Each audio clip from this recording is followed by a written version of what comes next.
Thank you, music people. That was very, very nice. I'd like for you to join with me now and welcome Reverend Judy Grimes.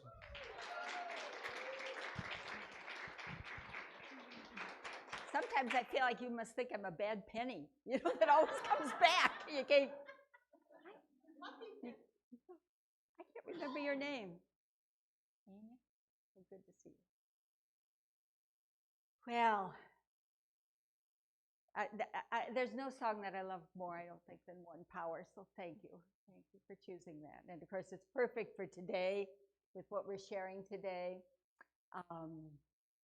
But when you sang that, it took me to Seattle and to the night, I guess it was, evening, that I was privileged to marry for the third time two women who are very dear to me, Kay and Laurel. We had their first wedding when it wasn't quite legal, but we had it at my fireplace in my home in Makawao. And then we had the second wedding in their yard back on the mainland when they could invite their friends. But then came the day that I could legally marry them. And that service started with One Power. And I think that's when I grew to love it as much as I do now, because it always brings tears. So I just had to share that so you knew why I'm crying. Now, we'll put that, hi Kay, hi Laurel, out there. I thought it because we did it so badly. Then I was tear. No, you did great. You can't wreck that. You can't wreck that at all. So let me tell you, Friday, I guess it was, as I was preparing for our service today, an article came across from the Atlantic on my, AOL feed, and it talked about why are people leaving churches. I've got the title up there and everything, but I'll get to it when I move up there. But right now, that article, I thought, well, of course, I'll read anything about church and what'll make a difference. And it has a picture on the front of it of a sanctuary, empty pews, totally. Very simple, modern sanctuary. Maybe a cross in front, I can't remember that at all. But anyway, nobody's there. And the article was saying, why have so many people quit being a part of a church family? Why have they left? And there's a few who are still here, but what happened to the other guys? Well, it went into the 90s, and it said at that time, I think the number was like 40,000 who had been regular churchgoers. Just sort of dropped it.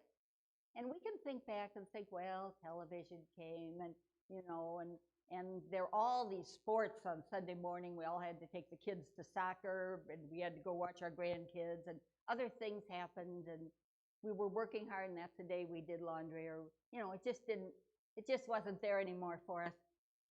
And it goes on and explains all that. And it says the main thing now, in the Pew Research Society and another American something survey were the ones they drew on, said what's missing for young people, and I'd say for adults too, no matter who we are, is community, a sense of community, a place where we can gather and we can feel that we can be loved and be ourselves, where we can receive the support and the sympathy, the empathy when that's needed, and the encouragement when that's what's needed in our lives.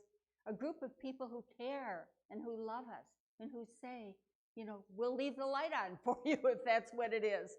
The light will be on like a Motel 6 or 8 when it used to say that, we'll leave, the light will be shining for you when you get here. And I think that's what unity is. But I'm going to propose that there's something else that's besides that sense of community.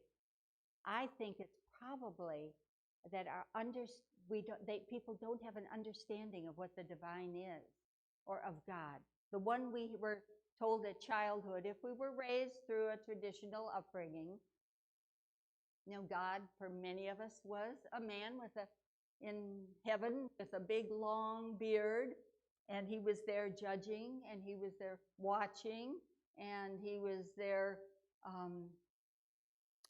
when our grandma and grandpa died. They went to heaven, and God would let them in and love them, and all those stories we had.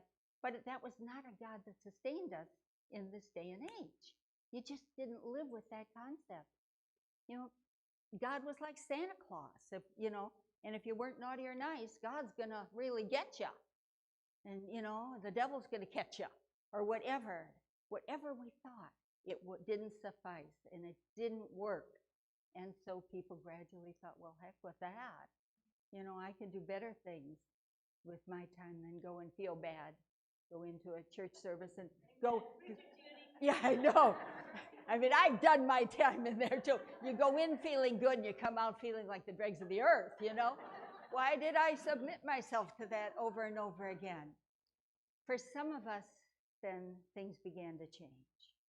And we began to say, if this doesn't work, I'm going to find something else. So, like in my life, I was raised in the EUB, Evangelical United Brethren Church, which became Methodist.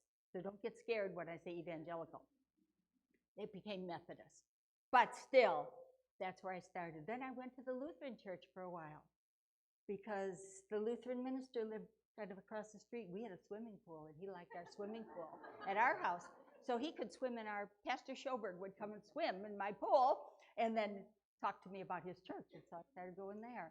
And then I did Young Life, and then I wanted to go to Wheaton College. And, I tried them all for a while, Congregational church. And then I found Unity.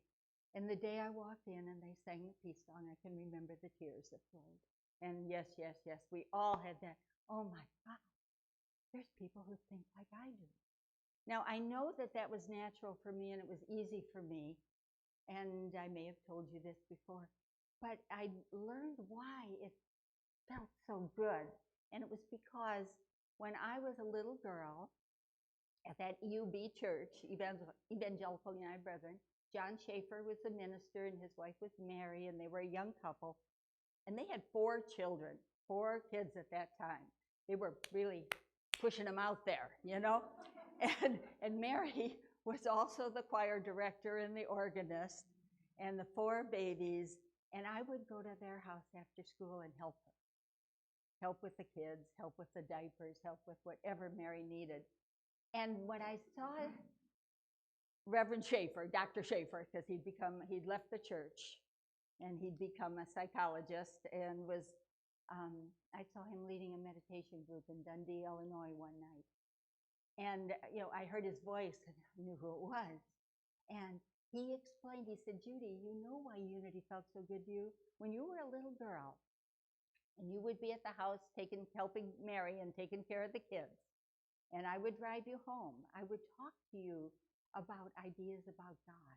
And he said, I was reading Charles and Myrtle Fillmore and Emily Cady. I couldn't preach it on Sunday, Judy, but you got tutored in that. Yeah. You didn't know what you were getting either, but that's why it felt so good.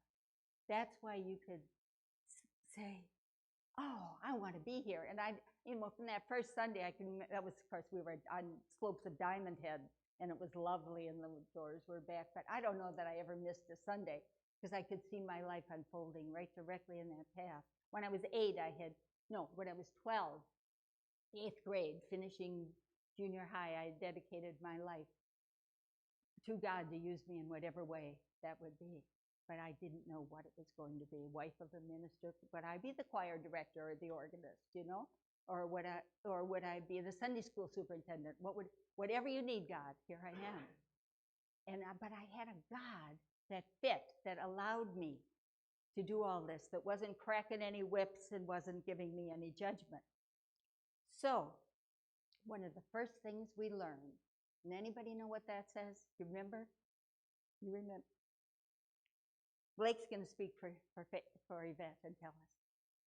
Remember? One presence. Keep going. One power. God the good. God the good omnipotent. OPOPGGO.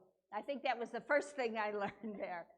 And one of our first ministers, Stan Hampson, had that on his license plate on his car. So you can see his car in Honolulu anywhere, and see OPOPGGO and think, wow, I wonder, I'm sure people thought, what does that mean? Why would anybody choose that? Yeah, OPOP, yeah, GGO. I don't know I guess those letters are all in the alphabet. I'll have to think about that. There are 14 letters in the Hawaiian alphabet, so not much. But anyway, that's what OPOPGGO is. So now I'm going to mosey up here and share that, whoa. There, now I grew. Okay, the article was called The True Cost of the Church-Going Bust. And it was on what the loss for people, what people have experienced in that. So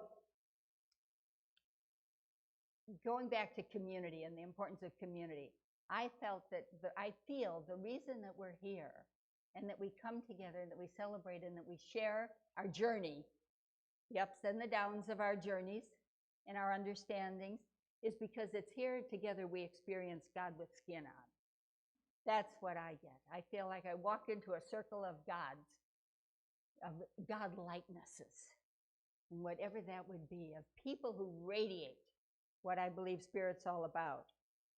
Here we find a reason for living, and I think that's what Unity offers us, the reason for living, a reason for deepening our lives, for growing, and for our life becoming so much more inclusive than we would ever find at the gym or at work or certainly on television. We just aren't going to find that. And here we find the ground of being, and that's another term for God. There's the divine, there's spirit, and I'm going to list a number of them in a little while. But the ground of being, like the beginning place, that is probably the most important to me, that speaks to me right now. Here we discover, we find, and we gather, and we incorporate guidelines for living. And this gives meaning to our lives. So we build our lives around some basic principles. What we're talking about now, is God for grown-ups, if you would. A God that really exists and can live with us through and change with us as we change, as we go through these cycles of our lives, of starting our families and starting our professions, really, and working hard and building and meeting people, and then starting to let them go, going through the let them go time. Let them go. I always remind my 61-year-old son, I think that's what he is, and my 57-year-old sons, I say, guys, once a mom, always a mom. And sorry, guys, I'm going to worry. Dave, when you're driving a trailer he was coming back from Menards. Now, we have a new Menards up there, by the way, in Gaylord, so we didn't have to come all the way down here. But he's driving it back with wood for the suite that they're building for my former husband, putting in the back of their garage for him because he'll be arriving in May, and a new front door for us. And, but it was dark, and it was not nice weather. And I knew he was driving, and I knew he wasn't there, and he should be home by now. And, I can do that if they're 5,000 miles away or if he's next door. We'll worry a little bit when we tilt it. You go on Life 360, his wife does, and she says, well, now he's at Lake Otsego. He's coming, So it's all okay. So we're looking at God and discovering God for grown-ups and what that means to us. And is God still a harsh judge in your life, or is God more like a mother comforting your child? Do you have a personal relationship with God, and have a term, a name, a feeling, really, that describes that you draw on? Jesus called God Abba in the Aramaic, and that's the word for Papa or Daddy. And so when I'm using that New Testament, in there, God is always Dad. Talk to Dad. I hesitate to read that. Here I read it. When I'm at the Presbyterian church, I stumble. I'm afraid to say that. So I make it Father there. Or Mother. I'm reading the same book, but I change it for them because I'm not up for it, right? I can just say it. I just don't want to do that there. But we have found unity, and we found a way at a deeper teaching and a way of life and guidelines and principles on which we can build our lives. And out in the narthex, as you come in now, there's a new poster. Click, click. It's up there. Okay. There are 3 posters. I think that you've been behind it, Molly. getting these posters there, looking at some of our basic fundamental teachings. First of all, there are the 5 basic unity principles on there. Then there's the core values of this church, this ministry. And then the last one is about the 12 powers. But that first one is what we're going to focus on in like 5 lessons that I'll have with you. So I'll take each one and combine that with heart-centered metaphysics to the very best of my ability. I'm trying to do both of those together. So this very first one, God is the only true presence and power in the universe, is to me the biggest and most basic. God is the one presence, the only true presence and power in the universe. That's the one we look at today. We focus on that. We know God is the only presence and power in our lives, and there's no duality. What does that mean? If I say, do you believe in the devil? How many of you are going to raise your hands and say, I do? Okay, no.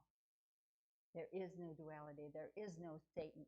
There's a woman who is leading a lot of workshops that I thought would be great to bring down here, and I talked to the board about her until the day that she and I had breakfast, and she told me she had seen Satan.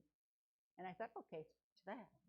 You know, I no longer open the emails anymore from her.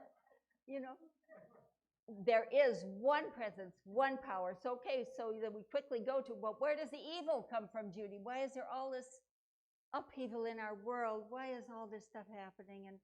And I believe, for me, it's that we don't know what our source is. There's so many of us that think it's all about me, me, me, and it's all about they're coming after me, so we're alienating people out here, and I got to be better than, and whatever else monkey mind gives us and lays on us is the stuff that gets us into all these knots that we see not only in our personal lives and in our community, but in our world. It's got to be my way. I mean, my God, guys, we're not in the sandbox anymore, you know. It doesn't have to be my way like it is with most kids. There's got to be a way to find peace. You know, though I don't know that I would have voted for her ever, Marianne Williamson is trying her best to give that message and to get it beyond let's say, beyond church environments. So what is the nature of this God that God doesn't say, come and worship me. Jesus didn't say, come and worship me. He taught us, follow a path, follow a way to find the divine in your life and within you. Follow me that way.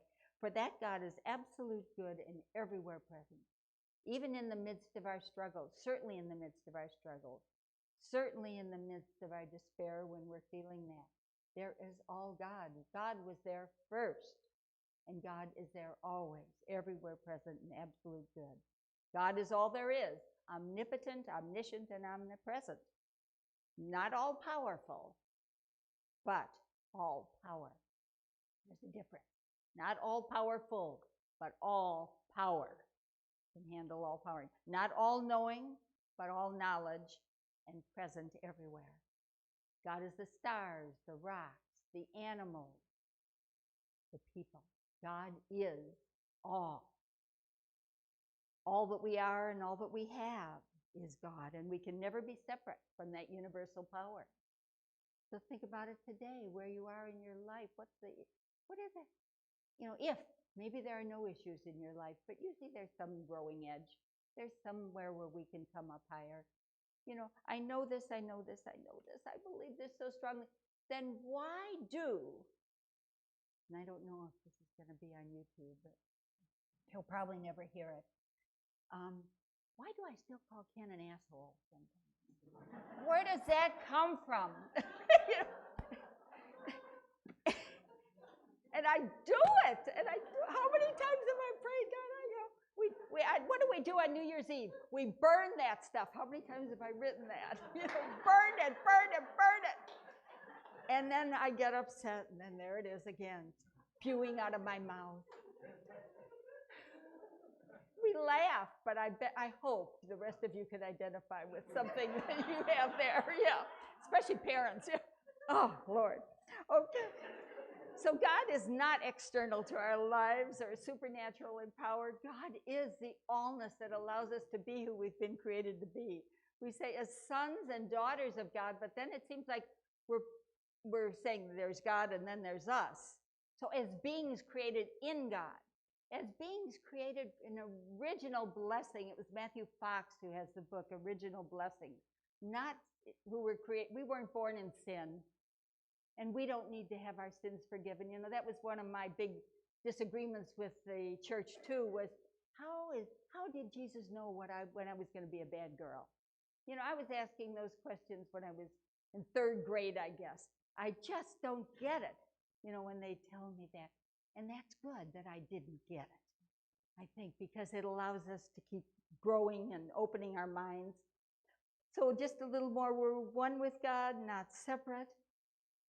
We live and move and have our being in God. This was Paul speaking to the Athenians when he said those words.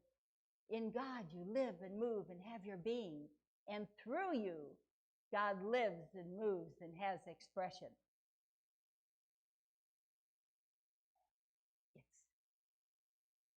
That's why we're here. That's who we are. We are one with God, not separate. We're not being watched. God is immanent. God is transcendent within us and all around us. In some ways, it could be like a fish in water, as we know. You know, the fish is not aware of the water it's in. It will never be aware of it. And sometimes we aren't aware at all of God until the need for the quiet moment comes. And then it's, God is all. God is there. We remember what God is. So, you know, just some of the words that might describe God for us. The Buddhist sutras envision the nets that, this is more of a visual now, envision the nets stretching in all dimensions. The Hopis spoke of spider grandmother who spun a great web, and that is how the infinite is in the world. To the Chinese in the Tao, it's the flow of the universe. The Hindu Rig Veda speaks of the absolute called Brahman as ultimate, eternal, and beyond human description. Even talking about this, you feel always like, I don't know. You know, when you get in your discussion groups and you talk about these things, it comes up to, well, what is God in me today? It almost has to come down to the moment. This is the ground of being, I said, infinite reality. Some of the names we call the Spirit is, besides God, Holy Spirit, the universe, the way, Father, Mother, Creator, Divine, One Mind, Source Energy, First Cause, and thanks to Star Wars, the Force, Allah, Buddha, Christ, Kali, Shiva, Krishna, and Kuan Yin. It's all about pure potential. It's all about energy. It's all about the love. It's all about the power that is ours, in which we live and move and have our being.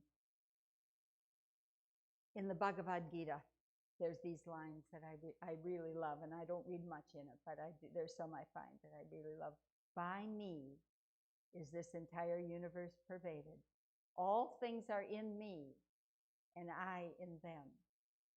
Know that as the mighty wind blowing everywhere rests in the sky, all created beings rest in me. I am the Father, the Mother, the Supporter, and the Grandsire of the universe. Speaking of the divine. All that is has no boundaries, cannot be an entity or supreme being with opinions or judgments. For that I'm most grateful. God simply is the source of all energy available for our sustenance. And so just once more, I'm reading a little bit of Charles Fillmore here for you. Jim Gaither put this into a book called The Essential Charles Fillmore, where he's drawn, it's kind of similar to heart-centered metaphysics, but Jim took different things from Charles, and he says this, he says, from the teaching that the deity is a person, we came to believe that God is changeable. And I would add the word fickle. And that God was impressionable. And that's how God knew when we were being naughty or nice. that he gets angry with his people and condemns them, that some are chosen and favored above others, that in his sight good and evil are verities, and that he defends the one and deplores the other. And then Mr. Fillmore says, we must relieve our minds of these ideas of a personal God ruling over us in an arbitrary, man-like manner. Well, I'd say it's pretty easy to, no, maybe it isn't easy, but most of us here who have finally made it through that have done that. We've struggled and we've laid that aside. So comes the question, you know, when you're asking about good and evil, I'd say we make it ourselves. Don't you? We make our own heaven, we make our own hell. What happens after this life? Well, I'm kind of excited to find out someday. I really am. You know, I think about, I've got my sister's ashes still, a few of them on my bookcase, because Jerry is so much a part of my life. And like the other me, sometimes I think of Jerry as being me, you know, just on the other side. And I know she's waiting for me. And sometimes I feel her calling me. And so it's going to be an exciting experience. But that's how we approach this. So Rainer Maria Wilkie said, Letters to Young Poets, said, you know, if you're struggling with these things, and also Emily Cady says this in Lessons in Truth, where she said, if these ideas are a little too much or a little too heavy or just too complicated for you, she says, put them on the shelf. And Rilke wrote this. He said, I want to beg you, dear friend, as well as I can, to have patience with everything that remains unsolved in your heart.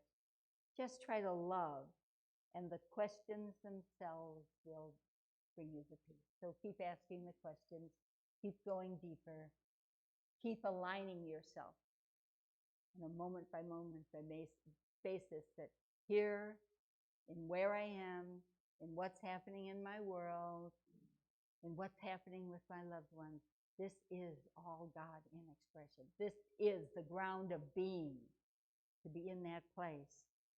One presence, one power. Let's speak again, that word together.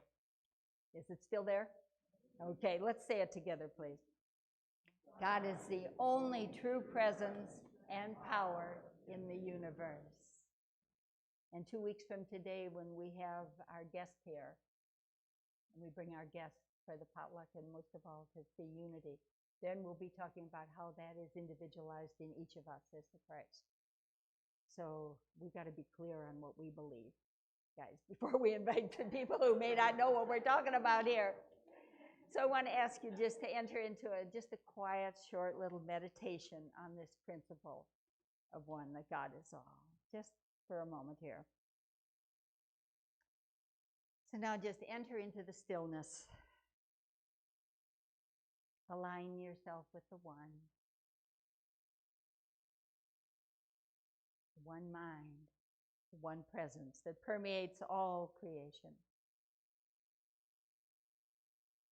Feel yourself as a part of this creation, connected to all of nature.